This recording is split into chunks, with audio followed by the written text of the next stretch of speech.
እርግማን የሚሰራባችሁ ለምንድን ነው? ዛሬ በዚህ ቪዲዮ ላይ እርግማን ለምን እንደሚሰራባችሁ እነግራችኋለሁ። ቪዲዮ እንዲገባችሁ እስከ መጨረሻው ተከታተሉ። አንዳንድ ጊዜ ቸርች ውስጥ ምን እንሸወዳለን መሰላችሁ?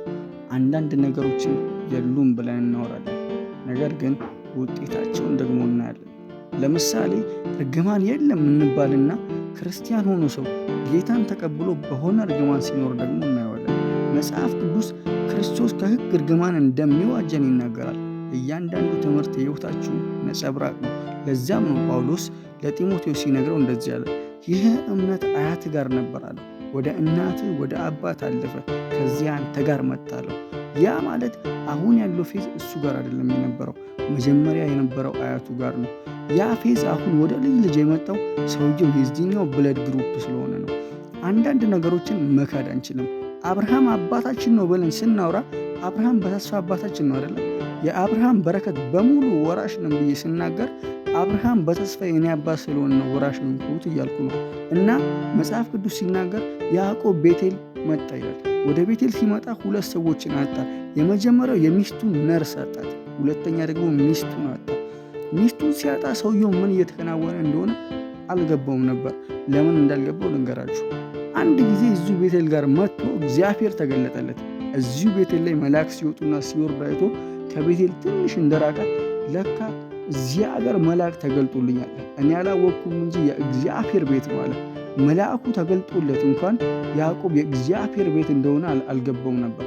ቤቴል ላይ ምን እየተከናወነ እንዳለ ያዕቆብ አልገባውም። ያን ሁሉ ሰዓት ቤቴል ላይ ግን ምን እየተከናወነ እንደነበር ልንገራችሁ።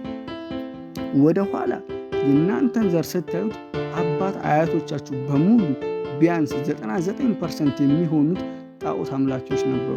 ክርስትናን በኢየሱስ ማመንን የእግዚአብሔር ልጅነትን የነገረን አባትና አያት እንኳን የለንም።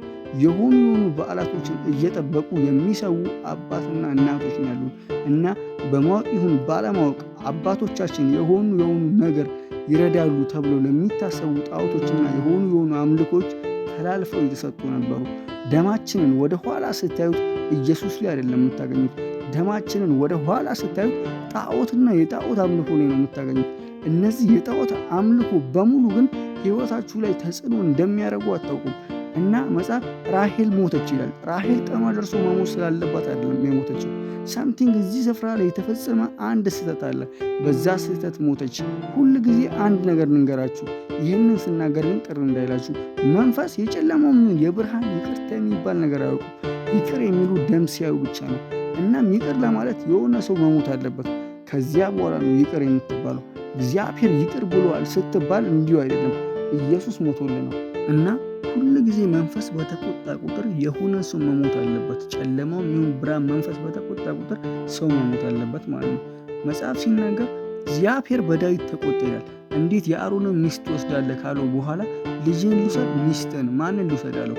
ልጁን ወሰደው። ከዚያስ ይቅርታ ተደርጎልሃል አለው። መንፈስ ሁል ጊዜ ሲቆጣ ካልገደለ ይቅር አይልም።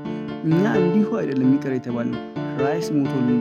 እና መጽሐፍ ቅዱሳችን ዘዳግም 28 ላይ ታዛዥነት በረከትን፣ አልታዘዝ ባይነት ደግሞ እርግማንን እንደሚያመጣ ይናገራል። ያልተገባ እርግማን አይደርስም። ምሳሌ 26 ቁጥር 2ን ስንመለከት ከንቱ እርግማን በማንም ላይ እንደማይደርስ ይናገራል። አብዛኞቻችሁ በፍርሃት ስትሞሉ እርግማን የሚሰራባችሁ ሊመስላችሁ ይችላል። ነገር ግን እምነት ያለውን ሰው ክፉ ነገር አያሸንፈውም።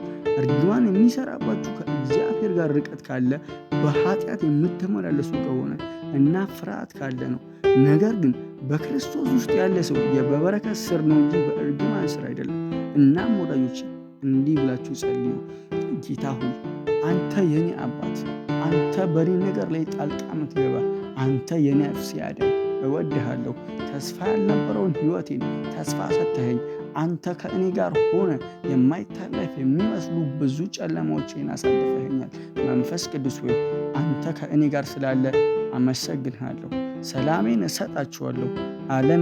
እኔ የምሰጣችሁ ሰላም ዓለም እንደምሰጣችሁ አይደለም እንዳልክ እቺ ዓለም ሰላም ነው ብላ የምታስበውን ከእኔ አርቀ የአንተን ሰላም ስጠኝ በሉት። አንተ አቻ የሌለ ወደር የሌለ የኔ ኢየሱስ ከፍ በል። በእኔ ቤት ውስጥ በኃይል ተገለጥ። በነገሮች ላይ በኃይል ስራ። ረዳት ያንተ ነህ፣ ሌላ ማንም የለም በሉት። አንተን የያዘ አያፍርም፣ አንተን የተደገፈ አይወድቅም። መንፈስ ቅዱስ ሆይ አንተ ልቤን ያዝ፣ አንተ ተቆጣጠረኝ፣ አንተ ምራኝ በሉት። እርሱ እንደ ሰው አይደለም፣ ይረዳችኋል። ከፊታችሁ ይቅደም። ጌታ ኢየሱስ ዘመናችሁን ይባርክ። ይህ ቪዲዮ ከተመቻችሁ ለብዙዎች እንዲደርስ ላይክ፣ ሼር እና ሰብስክራይብ እያደረጋችሁ ከአገልግሎታችን ጎን እንድትቆሙ እንጋብዛለን። ተባረኩ።